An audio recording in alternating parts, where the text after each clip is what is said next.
Curling. It's the sport with the stones, the sweeping, and the yelling that you watch during the Winter Olympics every 4 years. But where did this sport come from, and how does it actually work?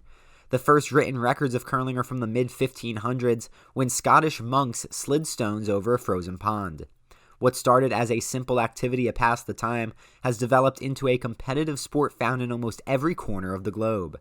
Official curling clubs were formed in the 19th century, and a rulebook was approved in 1838.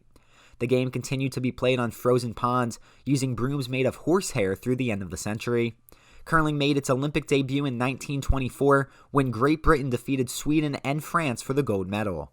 After lengthy absences and 2 stints as a demonstration sport, curling became a full-time Olympic sport in 1998 and has been captivating audiences ever since. Canada has won the most medals of any country with 11, but the United States is the defending men's gold medalist, defeating Sweden in 2018. Can he get it? He can! 5 on the board for Team USA! A game starts with 2 teams and a coin flip to determine who goes first. The teams of 4 then take turns pushing a 44-pound granite rock down a 150-foot-long sheet of ice, attempting to hit a 12-foot diameter target called a house. After the final stone is thrown, the team closest to the center of the house or the button scores a point. This process is repeated for a set number of rounds called ends. The final stone is also called the hammer, and the team with the hammer has a major advantage in that end. Easy, right? Well, it gets a bit more complicated. There are 4 members on a team. The most important one is the skip. They're kind of the mastermind and the team captain, if you will. They are in charge of telling everybody where they're going to throw their stones, and they throw the last 2 stones, which is the most important. The other 3 team members are the lead, who throws the first 2 stones of each end, followed by the second, who throws stones numbers 3 and 4, then the vice, who throws stones 5 and 6, setting the table for the skip. There are 3 main shot types in curling. Guards are thrown short of the house and attempt to block your opponents from scoring. Draws land in the house to score a point, and takeouts try to remove your opponent's stones from play. Getting the stone to the desired location, however, is no easy task. To throw the stone, players push off with a hack, a foothold frozen into the ice. The thrower can then rotate the stone as it is released, helping it to curl in either direction.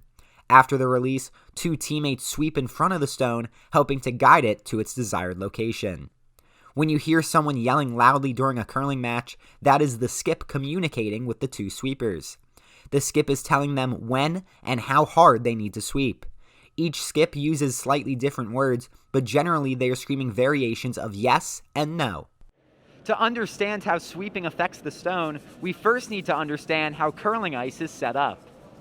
So this isn't hockey ice. The difference between hockey ice is flat. Curling ice is actually pebbled. So there's lots of little pebbles. We actually have something called a pebbler, which is like a big sprinkler, and that will throw out little pebbles of water, which then freeze. And then these pebbles of water are then nipped off the top, so they're all flat on the top. Sweeping heats up the area directly in front of the stone, partially melting the pebbles on the ice. This allows a thin layer of water to form, further reducing friction between the stone and the ice, allowing it to travel farther and with less curl. Speaking of curl, how does 44 pounds of granite curl on ice? The answer? No one really knows.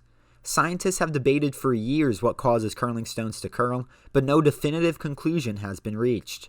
There are 2 main theories, however. Canadian physicists believe that much like sweeping, the stone slightly melts the ice as it moves forward. This creates an excess of liquid at the front of the stone, causing uneven friction between the front and back halves of the stone, leading to the curl. Not everyone agrees with that idea, however. Across the Atlantic, Swedish scientists have developed the scratch theory. This theory states that as the stone moves forward, the front edge of the stone causes microscopic scratches in the ice. When the back half of the stone passes over the same area, it hits the scratches, causing the curl. 2 very different explanations for the most essential part of the sport. While friction is the most important physics concept in curling, momentum also plays a big role. Starting at the beginning, the thrower generates power and momentum by pushing off of the hack. This gives the stone the energy it needs to reach the house over 100 feet away. Additionally, unless you are throwing one of the first stones of the end, there is most likely going to be opposing rocks in your way.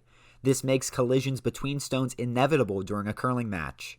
Collisions mean that momentum is transferred from one stone to another, potentially removing a stone from play or moving it to a different location on the ice.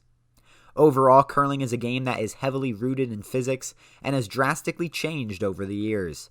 Advances in broom technology has made sweeping much more effective, to the point that certain broom heads had to be banned for giving players too much of an advantage.